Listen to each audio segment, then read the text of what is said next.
September 3rd, 1998. All right, and go ahead and I'll sit right here. Okay. If I can have you spell your name and go ahead and just look at me the whole time. Your name and your PIN number, I guess. Name is Mike Yagjian, Y-A-G-J-I-A-N. PIN number is 469. Okay, and you graduated undergrad in what year? Undergraduate in 70, and then law school in 73. Okay. And you pledged? Actually, as a freshman. Okay. I came out from, I'm originally from New England, from just north of Boston. And I came out to SC my freshman year in 66 and pledged in October of 1966. Huh. What, as a freshman, what made you rush TKE? First of all, in 66, it was kind of an interesting time because there was the whole college radical element, and at SC it was much less so than a lot of other places. But being from New England, I was looking for something that was a tightly knit group of people, and LA is not like that at all, especially when you first come out here. And so the idea of joining a fraternity really appealed to me because it had the kind of stability and tight knit closeness that I was used to having in New England. And as far as TKE versus the other houses, the thing that really attracted me about the TKE house at that time was it was a real diverse group of guys. That could be positive or negative. In some instances, some of the houses were really homogeneous, where all the guys were pretty much the same. But at that time, there was, and it was an interesting time for the house because they had just come off some real bad years just prior to that. But the pledge class that year, I think there were about 35 of us, which was the largest that year.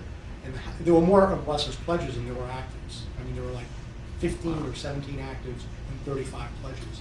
But it was a real diverse group of guys, and that really appealed to me. Your pledge class being larger than the active chapter, did that kind of make you guys give you a lot of power and say in what went on, or? No, it was not really, because and I think things might be a little different now, but there was a real split between pledges and actives in terms of power, influence. I mean, there was more what you would probably call hazing back then than there is now, and the authority was clear that whether there was one active and 50 pledges, there was no question about where the power lay. So you joined in '66. Yeah. That was kind of the beginning, I guess, of what was going on in Vietnam. Right. Was there pressure during your years at SC, kind of staying at SC, or people going off to Vietnam? Or? Well, actually, I think in about '68, I'm not sure exactly which year. In 1966, you had a student deferment, and that was so there was never much of an issue. If you were attending college, you were not eligible for the draft. That changed a couple of years later when they went to a lottery system, and that eliminated student deferments. And that was an interesting time because everybody was subject to the lottery, and it just depended on what number you drew as to whether or not you were going to get drafted. I know that some of the guys in the house ended up, they did go. Some of us had lottery numbers that got drawn, but in my case, I didn't pass the physical, but I had a low number, and that was just really the luck of the draw. And some guys had high numbers, and they had nothing to worry about. Huh. What was I going to say? What would you say, if you could, like, the direction of the house when you joined it? Well, we were just coming off, I would say, rock bottom. I mean, having described the fact that we had a 35-man pledge class and a 17, roughly, don't quote me on that, but we outnumbered the actives. It was really kind of a do-or-die period for the house because of some problems that they had had in the earlier '60s, which I really don't even know that much about. But that was kind of a turning point because starting with our pledge class, and for a number of years subsequent to that, and I think continuing on to the present day, things have only gotten better for the house. So it was an interesting time in terms of the progress of the house and the time I was there. There was tremendous progress made. Excuse me. Okay. Okay, this will be take two. Okay. Or a continuation of. The late '60s were an interesting time for the fraternities in general, obviously for the TKE house in particular, because it was really a critical turning point. There was a whole segment on campus that was real anti-fraternity at that time, because you had a sizable radical student element that was just opposed. The fraternity represented the establishment, represented the old way of doing things. And so that was a bit of a transition, because prior to that, SC had a real strong Greek tradition. And, there were, and even in the campus elections, for student body president, there was a real split between the Greek vote and the non-Greek vote. Prior to that, it had been pretty much controlled by the fraternity system. So it was a real period of transition for the school in general, and for the house in particular, coming back from being at such a low point throughout the 4 years that I was there. Did you see it more as like a building phase when you joined the house, like something you could build upon? Yes, and that was another thing that was appealing to, I think, a lot of us, is that there was a lot of work to be done to try to rebuild the house. It wasn't like walking into something that was already at the top of its game and just maintain it. It was an interesting challenge, and some of the guys that really worked real hard to build that foundation were some of my predecessors, people like Ned Sutro and John Meisenhelder, and people who had to work real hard, because that was a stage at which there was not a lot of status in the house in the middle 60s, as opposed to some of the other houses, because it was in a building stage. It wasn't something that was already at the top. Did you guys participate in things like Songfest and Iron Man? Yeah, like that? we did. And again, this was a rebuilding phase, so we didn't do all that well, but we did participate, and that was a start. That helped to create the foundation for the success that the house had in the later years. And I know one of the big things that I was involved with in my terms previous was and I don't even know if they still have it. There was a thing called the President's Trophy, which was something that was awarded to fraternities based on meeting a certain level of standards in academics, athletics, social activities, volunteer activities. Pretty much ran the gamut. I don't know if they still have it. And there was only one fraternity who had actually gotten that trophy. And what we had as our goal in my term and my predecessor's term was to fulfill the requirements to be eligible to be the second house to get it. And this was coming from a period where, again, 4 years prior, the house had 17 actives. And it was our goal to try to meet all of those requirements. And we actually did, except for one item.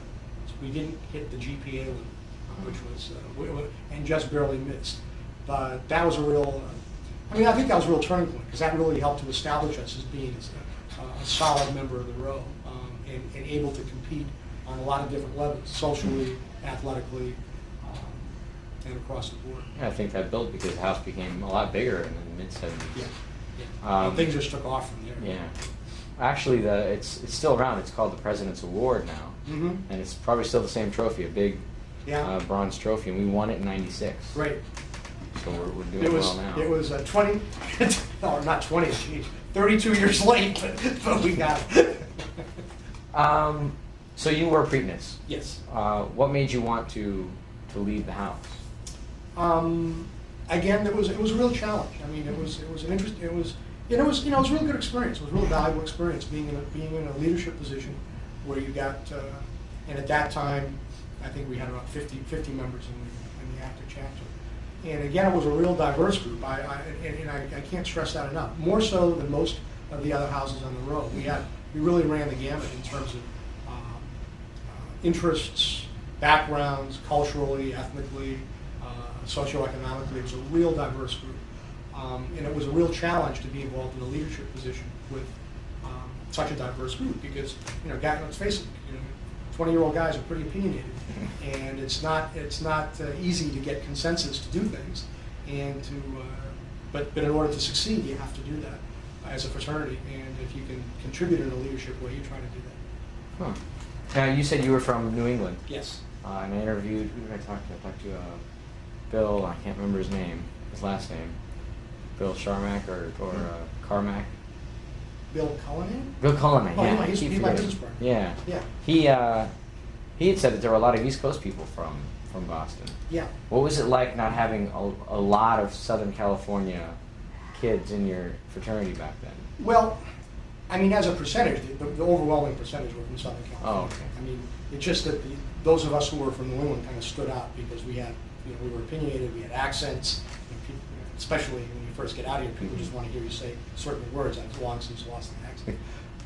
And you have real loyalties to even like the old, New England sports teams. So even if there are only a handful of you, and there really only were, there were maybe 4 of us, I think. You kind of seem like there are a lot more of you than there actually are. But and it wasn't just New England. There were guys from all over the country. But again, SC primarily is a Southern California school. But compared to most of the other houses, I think we had a broader base geographically. Athletically, I know you guys were still considered a small house in the small house bracket. Yes. Did you try to compete with the bigger houses? Well, at that time, as I recall, the brackets weren't really based on size of the house. It was the draw. I mean, so we would be just as likely to play, Sigma Chi in football as we would be. I don't know. And again, I don't know. Sigma Chi at that time was the football playgrounds. I don't know what it is now. But as we would be to play a house of our size. So if you're gonna compete, you have to be prepared to compete at all levels. And in some of those games, in fact, I mean, one of the things, and Ned can probably tell you about this, when we didn't do well in football my first year, and my second year actually. And when we would go up against a house like the Sigma Chi's, it was really, it was a brutal mismatch. And so, in order to kind of at least lighten the load a little bit, we had a thing called the power offense, which consisted of the least athletic guys in the house, of which I was one. And when we would go up against one of these teams, and again, it wasn't the guys who took it seriously were really overmatched. But at least for one play of the game, they put us in there just to lighten it up and not take it so seriously, because we would really get pretty badly beat by some of these teams. Well, at least you guys had fun with that. Yeah, we did. The social aspect, was it growing as the house grew, or? Yeah, and again, things in that day were pretty stratified in terms of certain fraternities were associated with certain sororities, and I'm not sure how much that's changed, but it was important at least to try to become more involved socially on the road, and that was something that we had the Little Sisters group, which I assume is still there, and we tried to expand that and bring more girls in from some of the other sororities than what we had in the past, and I think we did that over the time that I was there. Certainly, we weren't at the level that I think you guys are now, but again, it was a building phase, and so I think we moved forward, but certainly not to the level the house is now. You said that there was a lot of work being in Teak. How about the fun aspect of it? Did you guys have a lot of fun while working? Too. I mean, and maybe I'm mischaracterizing that, because that was a challenge. It was real satisfying to be involved in something that you're building and that's growing and that's improving. And when you see that kind of progress, you don't really see it as work. And maybe I mischaracterized it when I said that. It was really more of a challenge, and it was a lot of fun. It was very satisfying. And some of the best times I think anybody has are going to be their college experience, because you have a lot of freedom. You can try all kinds of things. You can experience things. You don't have the constraints that you're going to have later on when you're working for a living. But yet you're an adult, so it's not like you have the constraints when you're at home. It's an intermediate stage of your life where anything is possible, and you can expose yourself and experiment with things, whether it's classes or whether it's socially or recreationally. It's a great time in your life. And so even the work to build the house up wasn't perceived as work by us at the time. It wasn't like it was drudgery. It was something we enjoyed doing. It was very exciting. If you could describe the chapter when you were there in 3 words, what 3 words do you think you'd use? Rapid and exciting change. It really was. We were able to mold a group of guys from very diverse backgrounds into a pretty cohesive unit. Again, you got 20-year-old guys. You're not going to agree on everything. There are going to be lots of differences of opinion, but it was really a great opportunity to grow and to learn about other people and experiences during that time of your life. Looking back now, what do you hope to see at the 50th anniversary? Do you hope to see some of the people you haven't seen in years, or? Yeah, I think that'll be because it's a lot. It's been, at least in our case, it's been 30 years since we were that's a generation. And although I've stayed in really close touch with you, really do make friends for life when you're in the house. And even though it has been 30 years, there's a core group of us that still see each other all the time. And but then there's also a whole group of us that you kind of lose touch with because you go off in different directions, and that's inevitable. It'll be nice to see how some of these guys are doing. Yeah. Okay, one more, I guess, prescribed question, and then you can say if you have anything else you'd like to say, like any old war stories or anything like that. If you could take one thing that you got from being in T that you cherish the most, what would that be?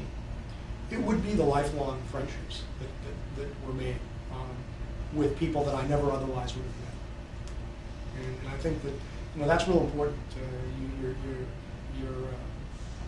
The friends you make that you really retain over the decades. That's quite an accomplishment, and that's something that that's not an accomplishment for me, but it's a reflection on these other people that I have met that have been very good friends over the decades that I met at the house, and I probably may not have otherwise ever known, not otherwise ever met. Any funny anecdotal stories that you can remember offhand? Yeah, well, it's hard to pick some out, but there were. I remember one personally that taught me a lesson that I never really forgot when I was previous. We had a thing called a weekender every year. I don't know if you guys still do that, but it was always a kind of a big deal as to where you were going to go every year. And I had a reputation of being a city boy from Boston, and when it came time to pick site selection for the weekender, there was any number of what I considered to be interesting places to go to: San Diego, Las Vegas, San Francisco, and then somebody threw out going camping in Sequoia, and I just reacted in such a way that was just a terrible idea, and that there's no way we were going to go camping for a weekend. Well, that was exactly the wrong thing to say, because even though that particular site probably wouldn't have gotten 3 votes because of the way I said that there's no way we're going to go camping, everybody turned on me, and it passed almost unanimously that we were going to go to Sequoia for the weekend. Well, it turns out when these guys went to actually scout the area and see if this was going to make sense, it turned out that it didn't. But as far as it was really kind of a joke. It was actually a chant in the active chapter about camping, and I was just going crazy because that was the last thing that I wanted us to do for a weekend. Completely lost control of the meeting, and I'll never forget that. By trying to make a joke out of something, it just got everybody to react just the opposite way of what I wanted them to do, and they unanimously passed that as being what they wanted. Because it turns out we didn't do it. Now I'm just going to do this a bit. As you know, a lot of the pictures have been taken away because of things that happened in the 70s and whatnot. Can you kind of paint a picture of what the house was like in words, in a way, while you were there? You mean the physical plant? Mm-hmm. Well, the physical, yeah, in a way. What the people were like, kind of what the events were like. There were, again, because it was a diverse group of guys, there were always multiple events. I almost want to say. I was from out of state, so I'd be there on the weekends, and some guys would go home on the weekends, and we didn't have meals at the weekends. So those of us who were from out of town really had to fend for ourselves. And in those days, a lot of us kind of living on a shoestring. At that time, you could actually afford to put yourself through USC. You can't do it now. But in those days, in the 60s, tuition was $1,200 a year, and with a part-time. Okay, sorry. You could actually put yourself through school with a little bit of money and a part-time job. Tuition was $1,200. So on the weekends, there'd be a group of us who were from out of town who would just find what to do on the weekends, whether it was road trips or just going out to restaurants or whatever. So there was that all. During you had some guys who didn't take their classes seriously and they were just always going out every night of the week. You also had guys who were studious. You had card games going on all day and all night. There was a lot of activity in a lot of ways. If you wanted to go out, if you wanted to party, if you wanted to stay in the house playing cards, if you wanted to just get out of town, there were always road trips to one place or another. I can't even remember some of the places that we went to, but there was just something always going on. And because it was a diverse group of guys, there was always, even if you wanted to do different things, you would kind of gravitate toward different people to do different things, and it really helped to expose everybody to a lot of different aspects of life. Huh. Okay, I'm pretty much all out of questions. If you have anything else. No, I would just again stress that it's a great experience to be exposed to a lot of different people at that stage of your life. I mean, one of my roommates is a congressman, one of them is a doctor, one is a lawyer, one is an architect, one's a screenwriter, and some of them flunked out of school. I mean, it just, you meet people that you just otherwise, because as you progress in your career, you tend to narrow the focus of people that you associate with. And that's just an inevitable part of going through life. And this is a stage where you really get to experience a lot in a wide variety of areas. And it's a great experience. I'm going to end it on that. That was great. That was really good.